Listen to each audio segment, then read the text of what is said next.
Hello बच्चों, नमस्कार। मैं पुष्पेंद्र दुबे सामाजिक विज्ञान विषय के साथ ग्रीन वर्ल्ड पब्लिकेशन में आप सभी लोगों का स्वागत है। तो आइए क्लास को शुरू करने के पहले अपने चैनल को एक बार लाइक, सब्सक्राइब और शेयर करना ना भूलें ताकि आगे आने वाले लेक्चरों की आपको जानकारी मिलती रहे। तो बच्चों शुरू करते हैं, आज के प्रश्नों को देखते हैं। और ये भी ध्यान दीजिएगा, प्रश्न को देखने के लिए सबसे पहले ये भी ध्यान दीजिएगा कि हमें किस प्रकार से कितने नंबर का प्रश्न करना है। ऑब्जेक्टिव में सिर्फ हमें क्वेश्चन को लगाना है।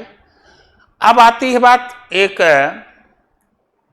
लघु उत्तरी और दीर्घ उत्तरी पर, जो 4 और 6 नंबर के भी हैं। तो आज हम उन्हीं क्वेश्चनों को लेकर चलते हैं, कैसे बनेंगे। और ये सारे आपके महत्वपूर्ण जो क्वेश्चन यहाँ चल रहे हैं, राजीव क्वेश्चन बैंक 2024 के महत्वपूर्ण प्रश्न हैं। तो चलें शुरू करते हैं एक बार अपने क्वेश्चनों को लेकर के। महात्मा गांधी नमक यात्रा का संक्षेप में वर्णन कीजिए। महात्मा गांधी की नमक यात्रा का संक्षेप में वर्णन कीजिए। नमक या ऐसा भी पूछा जा सकता है, नमक सत्याग्रह से आप क्या समझते हैं? नमक सत्याग्रह से आप क्या समझते हैं? वैसे भी आपको यह विदित है कि नमक यह प्रत्येक जन जन के लिए, प्रत्येक मानव जाति के लिए आवश्यक है।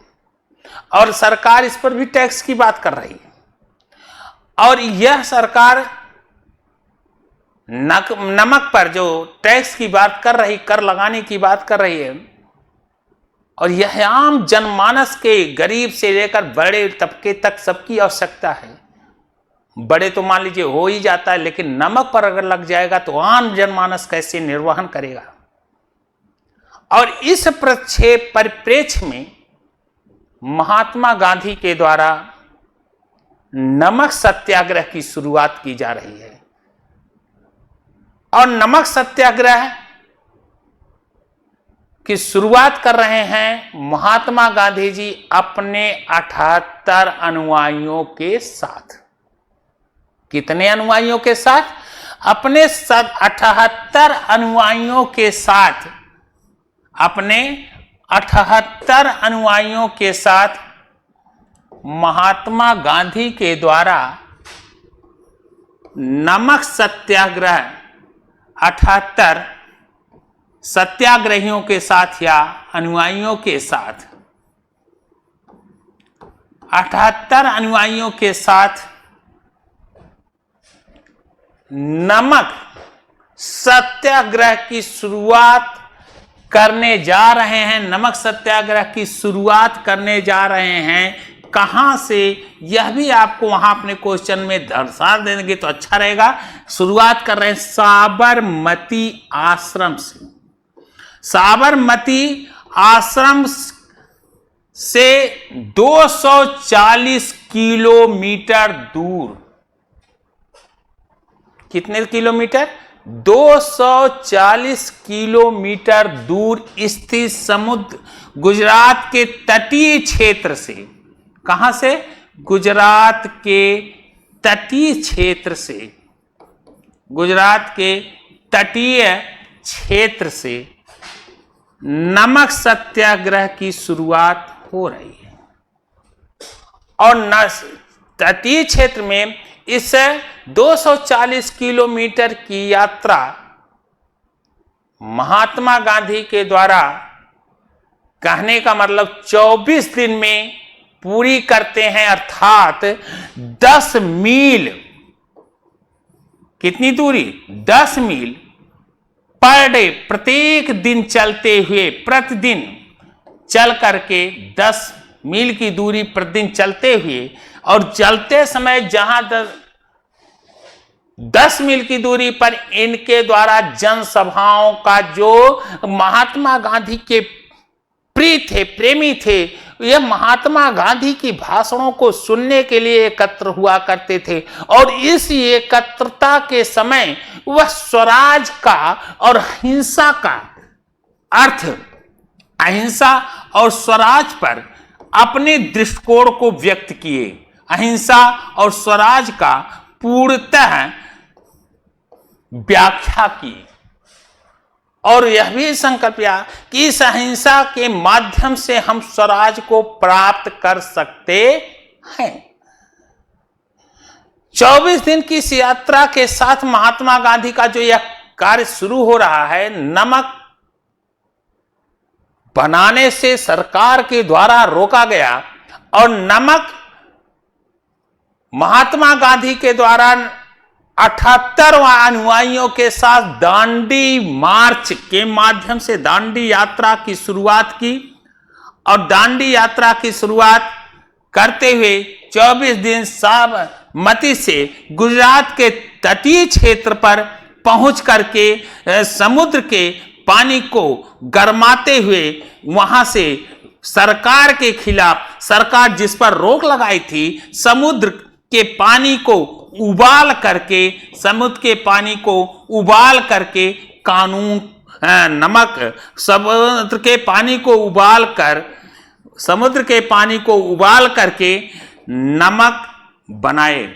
और यह सरकार के द्वारा, सरकार जिस पर रोक लगाई थी उस सरकार के खिलाफ महात्मा गांधी का यह दांडी मार्च पूरी तरह से सफल रहा और उन्होंने सरकार की पूरी अवज्ञा की। सरकार के द्वारा रोका गया था लेकिन इसे पूरी तरह से इग्नोर करते हुए उसको पर कानून की पूरी तरह से खिलाफत करते हुए उसे पूरी तरह से क्या कहा गया, बनाया गया और नमक पर जो सरकार के द्वारा कर लगाया उसका विरोध किया गया। और ये भी ध्यान दीजिएगा कि नमक कानून के बनाते समय जहां जहां भाई महात्मा गांधी के द्वारा रुका गया वहां स्वराज की पूरी तरह से परिभाषित किया गया, हम किस प्रकार। और ये भी याद रखिएगा यस नमक कानून को, नमक दांडी मार्च के शुरू होने के पहले उन्होंने 6 अप्रैल 1930 को, कब यह याद रखिएगा, 6 अप्रैल 1930 को 78 अनुयायियों के साथ साबरमती के गुजरात के तटीय क्षेत्र में पहुंच करके महात्मा गांधी के द्वारा नमक बनाया गया। कब? 6 अप्रैल 1930 को। कब? 6 अप्रैल 1930 को महात्मा गांधी के द्वारा गुजरात के तटीय क्षेत्र पर, गुजरात के तटीय क्षेत्र पर पहुंचकर नमक कानून को बनाया, नमक कानून का निर्माण किया और यह सरकार की बनाई हुई कानून की पूरी तरह से अवज्ञा की गई। यह पूरी तरह से यहां पर सरकार की अवज्ञा की गई। और इसे नमक कानून के पहले यह भी याद रखिएगा कि महात्मा गांधी के द्वारा तो नहीं लेकिन भारतीय राष्ट्रीय कांग्रेस के लाहौर अधिवेशन में, किस अधिवेशन में? लाहौर अधिवेशन में पहली बार पूरी तरह से इस बात को स्पष्ट जिक्र कर दिया गया कि अब हमें पूर्ण स्वराज से कम किसी भी तरह से समझौता नहीं करेंगे। अर्थात 1969 में लाहौर के रावी नदी के तट पर अर्ध रात में पंडित जवाहरलाल ने संकल्प लिया था कि हमें अब पूर्ण स्वराज से कम किसी भी कीमत पर समझौता नहीं करना है। तो कहने का मतलब सिर्फ क्वेश्चन पर हमें क्या रखना है, नमक, यह याद रखिएगा बच्चों, 4 नंबर का है तो हमें डायरेक्ट नमक कानून पर जाना होगा। नमक कानून किसने लोगों के द्वारा? 78। उनका उद्देश्य क्या था? सरकार ने रोक लगाई थी उसकी अवज्ञा करना। उसकी अवज्ञा उनके द्वारा कितने लोगों के द्वारा? अपने 78 वाहिनियों के द्वारा दांडी मार्च के माध्यम से गुजरात के तटीय क्षेत्रों पर पहुंचते हुए 240 किलोमीटर की यात्रा करते हुए 10 मील पर डे चल करके 24 दिन में नमक कानून को 6 अप्रैल 1930 को तोड़ा। और यह पहले प्रश्न का आपका उत्तर रहा। चाहे यह प्रश्न पूछे महात्मा गांधी की नमक यात्रा का संक्षेप, चाहे कहा जाए नमक सत्याग्रह से आप क्या समझते हैं। तो चलें हम दूसरे प्रश्नों को देखते हैं। दूसरा प्रश्न, भारतीय राष्ट्रवाद के उदय के 3 कारणों को लिखिए। भारत में राष्ट्रवाद के उदय के कारणों का उल्लेख कीजिए। प्रश्न पर ध्यान दीजिए, भारत में राष्ट्रवाद का उदय, पहला तो यह याद रखिएगा, भारत में अगर कहा जाए राष्ट्रवाद के उदय का यदि कारण पर हम लोग विचार करें तो यह जरूर निकल कर आता है कि भारत में राष्ट्रवाद का उदय, उसके राष्ट्रवाद का जन्म होने का सबसे बड़ा कारण औपनिवेशिक शासन की नीतियां रही। अगर हम इस पर जाएं कि इसके भारत में जो राष्ट्रवाद का उदय हुआ, इसके उदय में अगर हम देखें तो इसके उदय में सबसे पहला कारण हमें दिखाई देता है कि भारत में राष्ट्रवाद का जो उदय हुआ वह औपनिवेशिक नीतियां ही, कौन सी नीतियां? औपनिवेशिक नीतियां ही इसके लिए जिम्मेदार थी। औपनिवेशिक शासन की नीतियां, औपनिवेशिक शासन की नीतियां इसके लिए महत्वपूर्ण जिम्मेदार थी। और औपनिवेशिक शासन की नीतियां ही किसी भी अन्य राष्ट्र पर भी देखा जाए तो वहां भी राष्ट्रवाद के उदय का सबसे पहला कारण यही बात है, जब आपकी नीतियां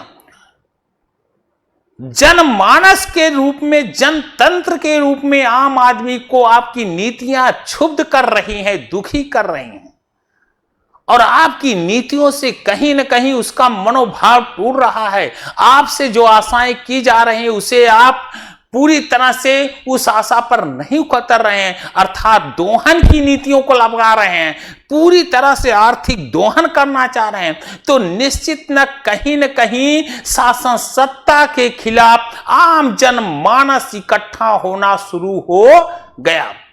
और ब्रिटिश हुकूमत की नीतियां एक ही क्षेत्र में नहीं, अगर एक क्षेत्र को देखा जाए तो एक ही क्षेत्र में नहीं बल्कि बच्चों सामाजिक व्यवस्थाओं पर भी अगर देखिए तो कहीं न कहीं ब्रिटिश हुकूमत के द्वारा उस पर नियंत्रण करने पर उसको रोकने का प्रयास किया गया। सामाजिक व्यवस्था जो आम आदमी के जीवन में उसकी परंपराओं से रिलेटिव होता है, उसके कल्चर से रिलेटिव होता है, किससे रिलेटिव होता है? सामाजिक नीतियां अगर देखा जाए तो इसमें अगर सामाजिक नीतियों पर हम चर्चा करें तो सामाजिक नीतियों में अगर उसकी कुछ परंपराएं हैं, उसके कुछ रीत रिवाज हैं, उन रीत रिवाज और परंपराओं को द्वारा भी औपनिवेशिक शासन के द्वारा कहीं न कहीं तोड़ा जा रहा था। और इसके द्वारा जब इनकी परंपराएं, इनके कल्चर पर भी शासन सत्ता के द्वारा कहीं न कहीं प्रतिघात किया जा रहा, आघात पहुंचाया जा रहा है, तो इससे आम जनमानस क्षुब्ध हुआ। और आम जनमानस का क्षुब्ध होकर होना ही पूरी तरह से राष्ट्र कि शासन व्यवस्था के खिलाफ बगावत पर आना और एक ही लक्ष्य बनाना कि यह राष्ट्र हमारा है और हम पर शासन ऐसी व्यवस्था के द्वारा किया जाए जो न तो मेरी सामाजिक व्यवस्था को मानता है, न मेरी आर्थिक व्यवस्था के पर उसका नजर है, न मेरी राजनीतिक व्यवस्था का अंग है। ऐसी व्यवस्थाओं को तोड़ देना चाहिए। और यह राष्ट्रवाद के उदय का एक महत्वपूर्ण कारक बनकर आता है। नीतियां ही उसकी, और नीतियां उसकी क्या थी मित्रों? नीतियां थी, क्या नीतियां थी कि हम अपनी सामाजिक व्यवस्थाओं में भी औपनिवेशिक शासन सत्ता द्वारा दखलंदाजी किया जा रहा था। और इतना ही नहीं, राजनीतिक व्यवस्थाओं पर अगर हम देखें तो राजनीतिक व्यवस्थाओं में भी बेवजह के कानून बना करके, बिना कारण के भी कानून बना करके सरकार की नीतियों को जबरदस्ती हम पर थोपा जा रहा था। अगर देखा जाए तो 1919 का रोलेट एक्ट एक ऐसा एक्ट बन करके निकल रहा है जो भारत के जनमानस में यह अभिभूत कर देता है, यह उसके जीवन में ला देता है कि एक ऐसी व्यवस्था आ रही है जो बिना कारण, बिना दलील, बिना न्याय व्यवस्था को, बिना कोई रीजन के किसी भी व्यक्ति को बंदी बनाकर 2 वर्षों तक कारावास में रखा जा सकता है। यहां से आम जनमानस लगने लगा कि सरकार की मंशा इस देश के नागरिकों के साथ अच्छी नहीं है। अगर अच्छी नहीं है तो इसका विरोध होना चाहिए, और इस विरोध के रूप में राष्ट्रवाद की भावनाएं एकाएक साथ पनपती हैं और राष्ट्र की नीतियों का विरोध होना शुरू हुआ। चाहे आप राष्ट्रवाद की ही थी व्यवस्था थी कि रोडल एक्ट जैसे कानून को पास करके सरकार पूरी तरह से सिद्ध करना चाहती थी कि हम आपके नहीं हैं और हमारे द्वारा जो कानून लादा जा रहा है वह आपके लिए नहीं है, बल्कि वह कानून सिर्फ मेरी हिफाजत के लिए है, शासन व्यवस्था का सुधार करने का कोई उद्देश्य नहीं है। तो यहां पर अगर देखा जाए धार्मिक आंदोलन, सामाजिक, राजनीतिक, आर्थिक व्यवस्थाओं पर अगर देखा जाए तो अर्थ की व्यवस्थाओं में पर भी पूरी तरह से अगर हम लोग देखें तो आर्थिक रूप से पूरी तरह से कह सकते हैं कि आर्थिक रूप से कहें तो सरकार के द्वारा जबरदस्ती कर की उगाही की जा रही थी। जबरदस्ती शासन किसान अपनी उपज का वह भाग नहीं मिलता था जो भाग उसको मिलना चाहिए था। जबरदस्ती कि जागीरदारों के द्वारा उस पर कर लगाए जाते थे और कर न को वसूलने पर उनकी संपत्तियां ले दी जाती थी। तमाम ऐसे व्यवस्थाएं ब्रिटिश हुकूमत और औपनिवेशिक शासन के द्वारा हम पर थोपी गई, जहां इस देश में राष्ट्रवाद की एक ऐसी लहर लड़ी और राष्ट्रवाद की लहर जब उठती है तो औपनिवेशिक शासन नहीं चाहे तानाशाह की दुनिया की ताकत हो स्वतः उखड़ करके बाहर हो जाती है।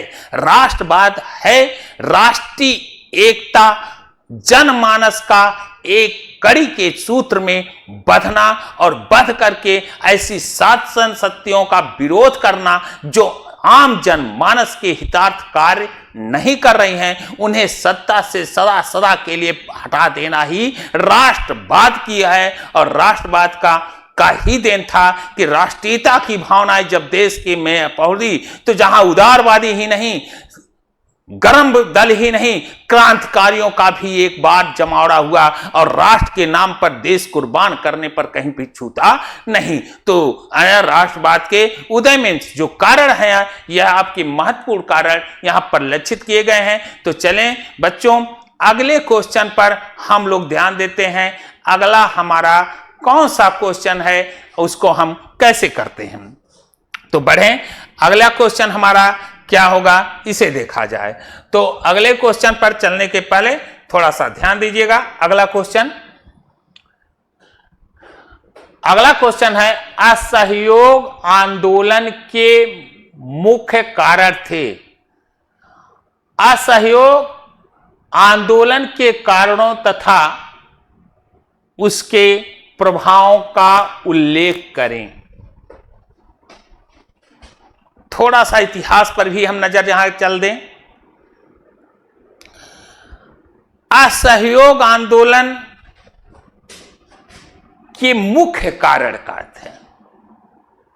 सत्यता तो यह है कि असहयोग महात्मा गांधी के द्वारा जो लाया गया वह सबसे बड़ी उनकी सोच थी, सबसे पहला लक्ष्य था कि अगर ब्रिटिश हुकूमत की नीतियां, औपनिवेशिक शासन की नीतियां जनमानस के विरुद्ध वर्क कर रही हैं तो इसके लिए जनमानस ही जिम्मेदार हैं। कारण क्या है? उन्होंने कहा था कि अगर हम औपनिवेशिक शासन की नीतियों का विरोध करते हैं, उनके कार्यों का साथ नहीं देते, अगर औपनिवेशिक शासन की नीतियों का हम साथ नहीं देंगे या उनके साथ हम उनकी व्यवस्थाओं का हम तवज्जो नहीं देंगे तो यह शासन बहुत दिनों तक चल नहीं सकती।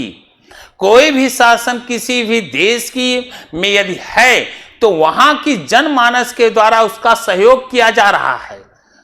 वहां की जनमानस का वहां की शासन के साथ सहयोग किया जा रहा है। महात्मा गांधी ने कहा कि अगर औपनिवेशिक शासन हमारी व्यवस्थाओं के खिलाफ है, हमारी व्यवस्थाओं को देने में असफल है, तो सबसे पहला है कि ऐसी शासन की नीतियों का क्या किया जाए, विरोध किया जाए।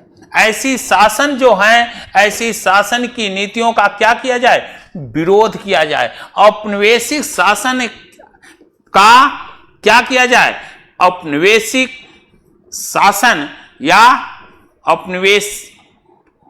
औपनिवेशिक शासन की नीतियों का विरोध किया जाए।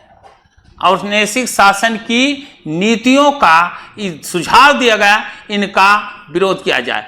अगर औपनिवेशिक शासन की नीतियों का हम जैसे जनमानसों के द्वारा विरोध किया जाएगा तो ये ज्यादा दिन भारत पर राज्य स्थापित नहीं कर दे। अगर यह विरोध किया गया तो इनके द्वारा ज्यादा दिन तक शासन चलाया नहीं जा सकता।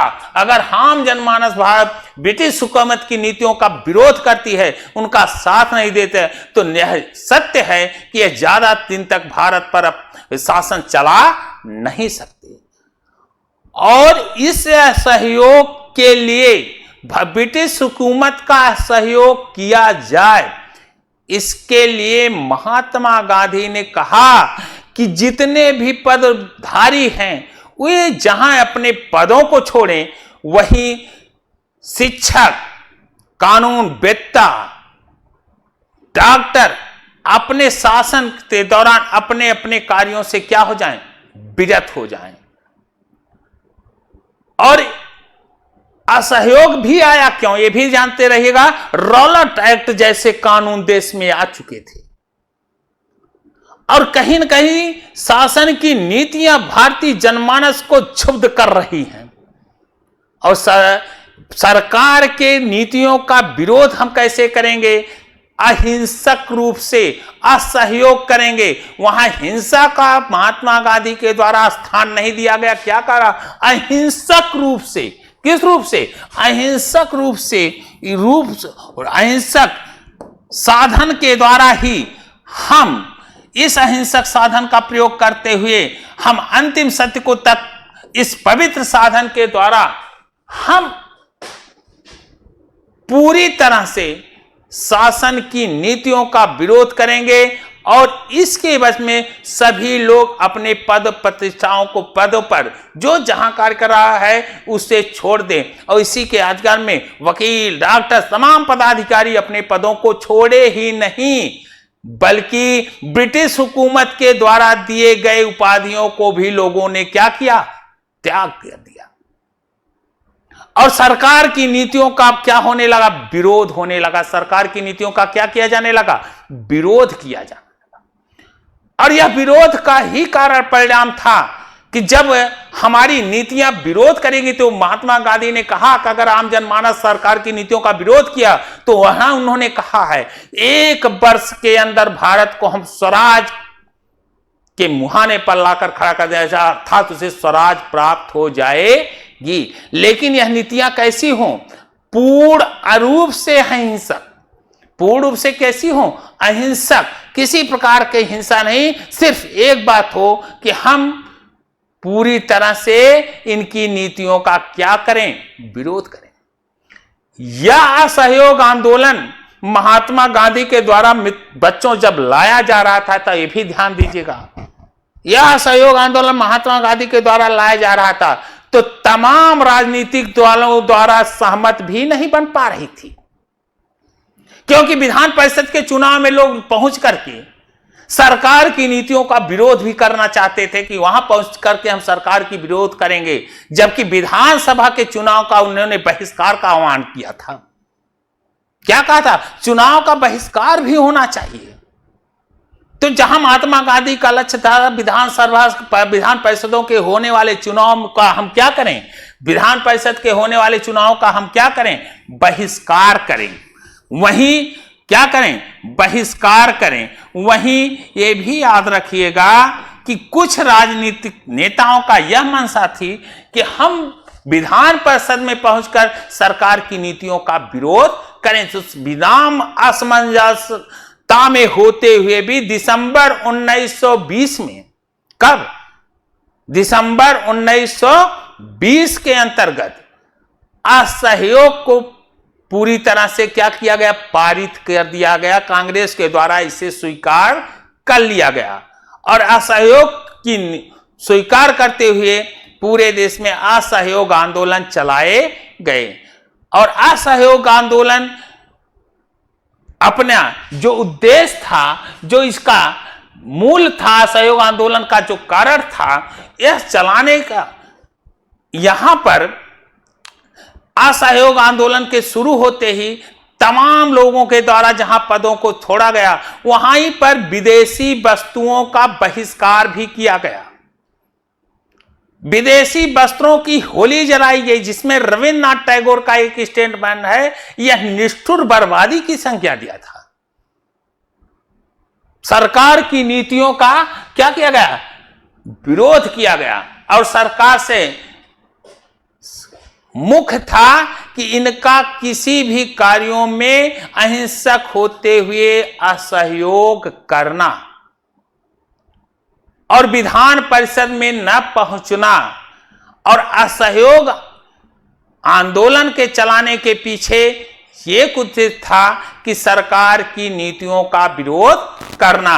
और इसके पूर्व याद रखिएगा, रोलट एक्ट एक घटना और उस रोलट एक्ट के बनाए हुए कानून का दुष्परिणाम दूसरी घटना 13 अप्रैल 1919 को जलियांवाला कांड जहां हुआ, वहीं तुर्की का सम्राट कमाल पाशा, जो हिंदुओं का, मुसलमानों का धर्म गुरु हुआ करता था, खलीफा के पद को सदैव के लिए ब्रिटिश हुकूमत के द्वारा समाप्त कर दिया गया।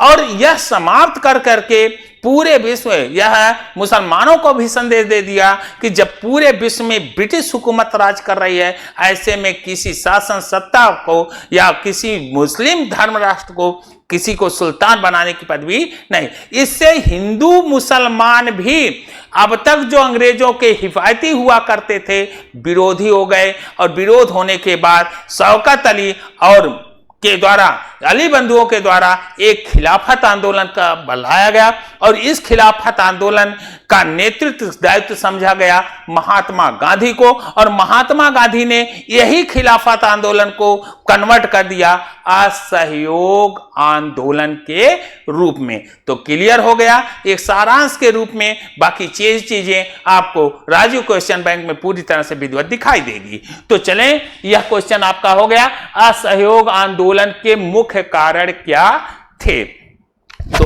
अगले प्रश्न पर चलते हैं। अगला प्रश्न हमारा क्या है, इस पर हम लोग विचार करते हैं।